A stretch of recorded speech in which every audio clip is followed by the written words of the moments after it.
ओम शांति।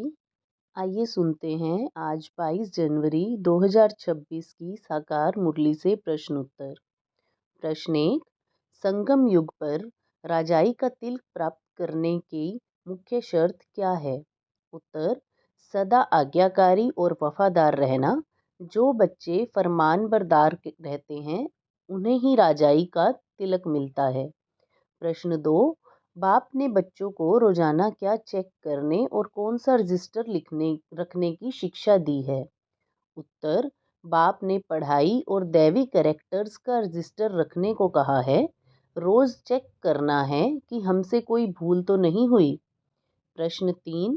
यदि किसी बच्चे से कोई भूल या पाप कर्म हो जाए तो उसे क्या करना चाहिए? उत्तर। उसे तुरंत रूहानी सर्जन को सच सच बता देना चाहिए। सच बताने से बोझ हल्का होता है और भूल की वृद्धि रुक जाती है। प्रश्न 4। भूल को छिपाने का क्या परिणाम होता है? उत्तर। भूल छिपाने से पापों का बोझ बढ़ता जाता है, नाफरमान बरदार का टीका लग जाता है और भविष्य पद बहुत कम हो जाता है। प्रश्न 5। इस समय किसी भी पाप कर्म का दंड कितना मिलता है? उत्तर।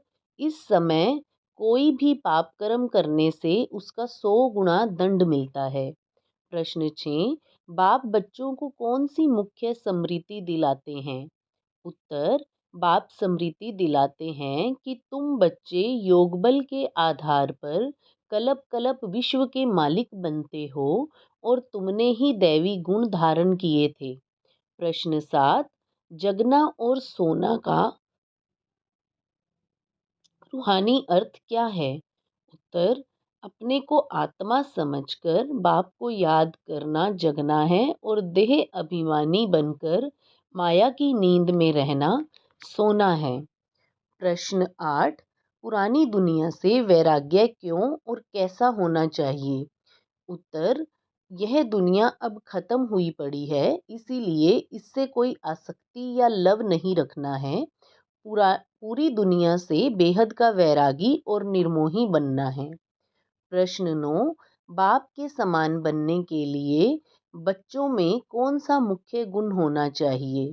उत्तर। जैसे बाप प्यार का सागर है, वैसे ही बच्चों को भी बहुत मीठा और प्यार का सागर बनना चाहिए। प्रश्न 10। क्रोध करने वालों के साथ कैसा व्यवहार करना चाहिए? उत्तर। यदि कोई क्रोध करे तो चुप हो जाना चाहिए, रिस्पॉन्स नहीं देना चाहिए।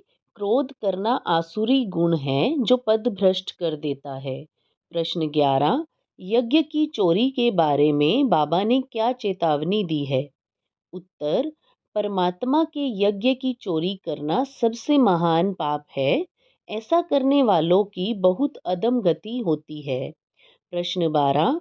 याद की यात्रा का अंतिम लाभ क्या है? उत्तर।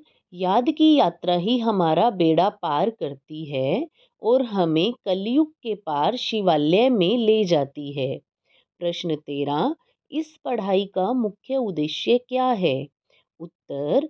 इस पढ़ाई का उद्देश्य मनुष्य से देवता बनना और विश्व का मालिक बनना है। प्रश्न 14। अति इंद्रिय सुख का अनुभव कौन कर सकते हैं? उत्तर। जो बच्चे बाप की श्रीमत पर चलते हैं और दूसरों को खुशी का रास्ता बताते हैं, वे ही अति इंद्रिय सुख का अनुभव कर सकते हैं। प्रश्न 15।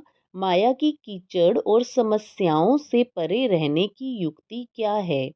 उत्तर। कोई भी बात आए उसे बाप के ऊपर छोड़ दो और दिल से शिव बाबा कहो। याद के आधार पर आप सदा चीयरफुल और अचल रहेंगे। प्रश्न 16।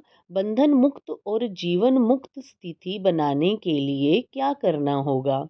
उत्तर। अपने कड़े संस्कारों को बदलना होगा।